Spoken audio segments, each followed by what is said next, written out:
So first I want to start by saying that there's two ways to look at how your altar is laid out.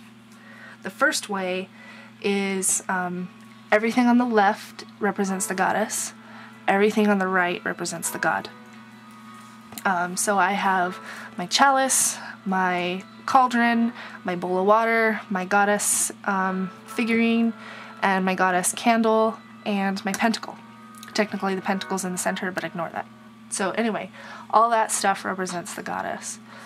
Over here I have my god figure, my god candle, air, and lava, even though that's in the center, but just kind of think of that as left and this is right. And my wand, if this were actually my wand, which it's my pretend athame, it would go over here. And then if you had an athame, it would go down here like this.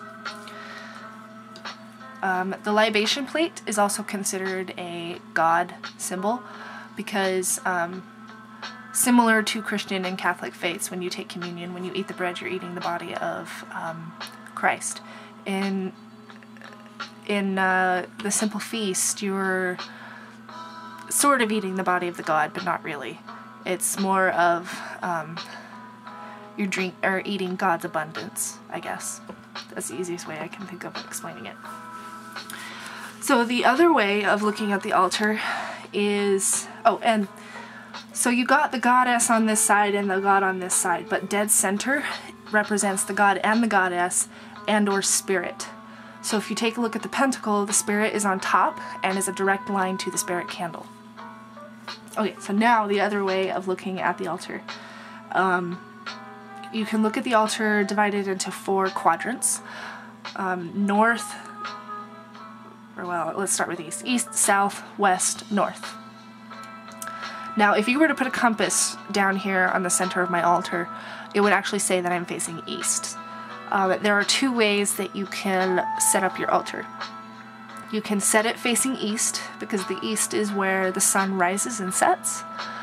And during a Sabbat ritual, which is a celebration of the sun, or a celebration of the cycle of the sun, or an Esbat ritual where you celebrate the cycle of the moon, it makes sense to have your altar face the east. Right now, though, you can see that I have it set up as if I'm facing north, because earth represents north, east represents, air represents east, so I have it set up as if I was facing north.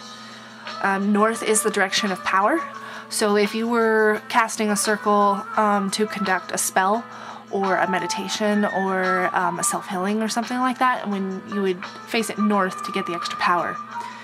But if you take a look here, if I set up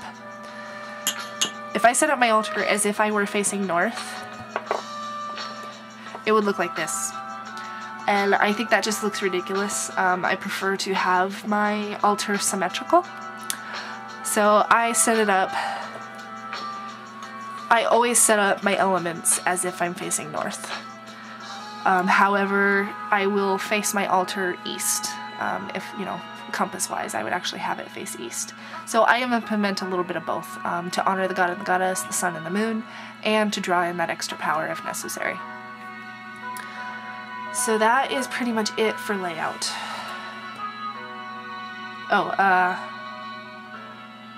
If you had a different bowl,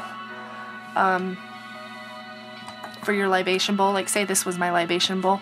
A libation bowl is when you do the simple feast, you always give the first sip and the first bite to the god and the goddess. And if you're indoors, you're going to have a libation bowl and you're going to put the drink and the food in the bowl. Typically the bowl goes over here, and the plate for the cakes would go over here, since, yeah, that's it. Okay, so anyway. If I'm not using my cauldron for anything else during the ritual, I will actually have it double as my libation bowl. Okay, so that is it there. I'm trying to think if there's anything else I want to cover. Okay, so now I think we can move on to ritual structure.